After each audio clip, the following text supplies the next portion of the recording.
Hi everyone. तो बस अब आ गई है डेट शीट और आप सभी को जिसका इंतजार था वो घड़ी आ गई। अब वो घड़ी जो आ गई वो है 10th एंड 12th की डेट शीट की। अब हमें पता है कि किस डे पर हमारा एग्जाम है और हमें कब अब उस एग्जाम्स के लिए कैसे कैसे प्रिपरेशन करनी है। तो बच्चों अब अपना समय आप बिल्कुल भी वेस्ट ना करिए, इधर उधर की बातों में नहीं, इधर उधर के फोन कॉल्स में नहीं, बिल्कुल फोकस्ड होके एकदम लग जाइए पढ़ाई की तरफ, क्योंकि ये वो टाइम है, ये एक तरीके से ऐसा क्रूशियल टाइम है जो आपको कुछ बना भी सकता है और बहुत कुछ आपका बिगाड़ भी सकता है। तो कहने का सेंस ये है कि पढ़ाई is very important to all of you, चाहे कोई भी बच्चा हुआ, अगर उसकी प्रिपरेशन नहीं भी है अभी से वो शुरू करेगा तो उसको कोई प्रॉब्लम नहीं आएगी। वो बहुत ही अच्छी स्ट्रैटेजी बना के आगे के लिए वो उस पर और ज़्यादा अच्छे से पढ़ाई कर सकता है। ये मुझे भी लगता है, अभी टाइम है आपके पास, अभी 2.5 मंथ्स हैं, तो आप बहुत अच्छे से अपनी पढ़ाई कर सकते हैं, लेकिन टाइम बिल्कुल वेस्ट नहीं करना है। कहने का मतलब ये है कि हमें क्लास 10 के वैसे ही बच्चे बहुत मैच्योर हो जाते हैं, समझदार हो जाते हैं। अब वो कौन मान गया कौन रूठ गया वो चीज़ें नहीं होनी चाहिए। अब बिल्कुल आपको अपनी पढ़ाई पे कहना है भैया फ़ोन बंद, अब बस जस्ट हमें अपने पढ़ाई पे फोकस्ड हो जाना है, ठीक है। तो देखिए हम लोगों ने सॉल्ट के बारे में बात कर ली थी, हम कुछ बहुत सारे सॉल्ट्स जो स्टडी कर रहे थे, जैसे कि हमारा कास्टिक सोडा है, आपका सोडियम क्लोराइड है, ठीक है, वॉशिंग सोडा है, और मैंने आपको ब्लीचिंग पाउडर के बारे में बताया है। तो ये सारी वीडियोस जो हैं वो आप एक बार करके देखिएगा और समझिएगा, कोई प्रॉब्लम आती है तो मुझे बताइएगा। आज जो हम बात करने वाले हैं वो हम बात करने वाले हैं बच्चों प्लास्टर ऑफ पेरिस के बारे में। प्लास्टर ऑफ पेरिस के बारे में देखिए, कंटिन्यूशन में अगर आप कोई चीज़ पढ़ते चले जाएंगे ना तो बहुत अच्छे से आपको रिवाइज भी होगा और आप उस पर एक तरीके से कमांड भी बना लेंगे, क्योंकि आपके लिए दो चीज़ें इंपॉर्टेंट है, प्रैक्टिस है और एक मेमोरी है। कोई भी बच्चा अगर प्रैक्टिस करता है, रिविजन करता है, तो मुझे नहीं लगता कि उसकी मेमोरी शार्प ना हो, ऐसा हो ही नहीं सकता, क्योंकि मेमोरी जो है वो एक तरीके से बेस्ड है कि आपकी प्रैक्टिस पे और आपके रिवीजन पे। जितना आप रिवीजन करेंगे, जितना आप पढ़ेंगे एक बार, दो बार, तीन बार, तो आपकी मेमोरी ऑलरेडी शार्प होगी। तो इसलिए मैं बार बार ये कहती हूँ कि कोई भी एग्जाम हुआ, किसी भी टाइप का एग्जाम हुआ, दो चीज़ें बहुत इंपॉर्टेंट है, एक तो प्रैक्टिस होती है बच्चों और एक होती है आपकी मेमोरी। रिवीजन करते जाइए, आराम से वो चीज़ आपके हाथ में आ जाएगी, ठीक है। प्लास्टर ऑफ पेरिस के बारे में हम बात करते हैं। प्लास्टर ऑफ पेरिस का जो फॉर्मूला होता है वो होता है CaSO4 डॉट हाफ H2O।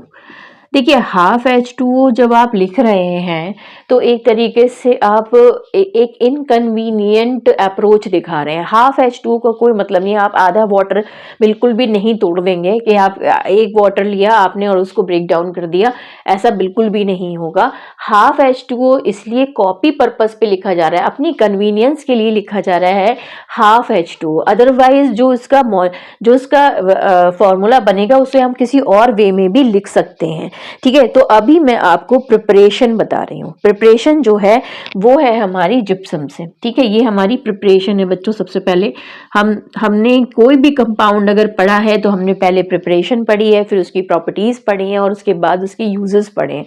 तो आज यही फॉर्मेट हमें लेना पड़ेगा और हम प्रिपरेशन जो प्लास्टर ऑफ पेरिस की करवाते हैं बच्चों वो हम जिप्सम से करवाते हैं।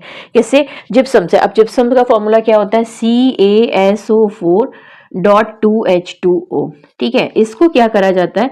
100 डिग्री सेल्सियस के अबव हीटअप करा जाता है। जब कैल्शियम सल्फेट डॉट 2H2 को से मैं जिप्सम लिख दूं, जिप्सम मेंशन कर दूं, ये जिप्सम है आपका, ठीक है। जब आप जिप्सम को हीटअप करेंगे 100 डिग्री सेल्सियस के टेम्परेचर पर तो क्या होगा? ये वाटर ऑफ क्रिस्टलाइजेशन है, ये ब्रेक डाउन हो जाएगा। अब जब ये water of crystallization break down होगा तो क्या बनेगा, क्या बाहर निकल के आएगा? CaSO4 डॉट हाफ H2O और साथ में बाहर निकलेगा इसका 3/2H2O, ये आपका बाहर आ जाएगा। अब मेरी बात ये यहाँ पर कहने की है, दैट मीन्स कि अगर आप इसे 3/2H2O ना लिखकर आप 1/2 भी लिख दोगे तब भी कोई दिक्कत नहीं है। 2 1 2, 3/2 भी लिख देंगे, कोई प्रॉब्लम नहीं है। लेकिन ये कन्वीनियंस है कि 3/4 पार्ट थोड़ी ना बाहर उसका हम ऐसे शो कर रहे हैं कि 3/4 पार्ट जो है वाटर का वो वहां से इवेपोरेट हो गया, वाटर ऑफ क्रिस्टलाइजेशन ये हो गया आपका, ये हो गया वाटर ऑफ क्रिस्टलाइजेशन। तो हाफ H2O का सेंस नहीं बनता, लेकिन हम कॉपी पे लिख रहे हैं तो हमें लिखने में तो कुछ नहीं जा रहा, लेकिन जब हम प्रैक्टिकल के अप्रोच करते हैं तो ये चीज जो है वो थोड़ा सा हमें दिक्कत देती है। तो हम क्या करते हैं, हम थोड़ा सा इस जिप्सम को ही क्या करते हैं, डबल अमाउंट कर लेते हैं बच्चों, इसका डबल अमाउंट ले लेते हैं, ज्यादा अमाउंट ले लेते हैं। जब हम इसका ज्यादा अमाउंट लेंगे ना तो ये हमारा जो 3/4 पार्ट हमारा आ रहा था वो बिल्कुल भी नहीं आएगा, 3/2 H2O बिल्कुल भी नहीं आएगा, वहां पर होल नंबर में वैल्यूज आएगी। वो हमें कन्वीनियंट है, क्योंकि भाई हमें क्या करना है, अगर हम प्रैक्टिकल अप्रोच देखेंगे तो हम 3/2 पार्ट को गिनेंगे नहीं बैठ के कि वो कितना पार्ट हो गया, क्या हो गया, कैसे हो गया। तो इसलिए ये रिएक्शन जो है वो कॉपी पे है, लेकिन ऐसा नहीं है गलत है, बिल्कुल सही है, कोई प्रॉब्लम नहीं है लिखने में।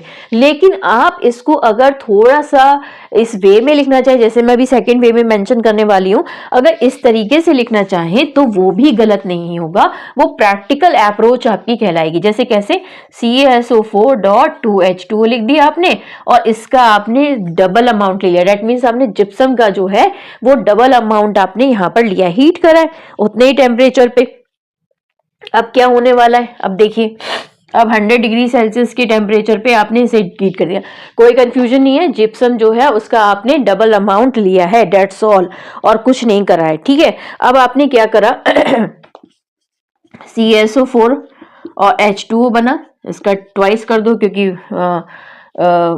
बैलेंस करना है, तो ये आपका अमाउंट बना। अब देखो, अब यहाँ पे देखिए जरा, यहाँ लिखा हुआ था हाफ, ठीक है, अब यहाँ पे तो कोई हाफ नहीं है, इसका मतलब 2 जो आगे लगा होता है हमारा प्रीफिक्स में वो मल्टीप्लाइड इसके लिए भी होता है, इसके लिए भी होता है, तो दोनों का अमाउंट जो है वाटर ऑफ क्रिस्टलाइजेशन 2 है।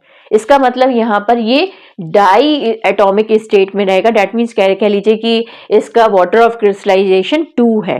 तो यहाँ पर हम 2 के बारे में बात करें, अब हमारे लिए थोड़ा सा इजी हो गया।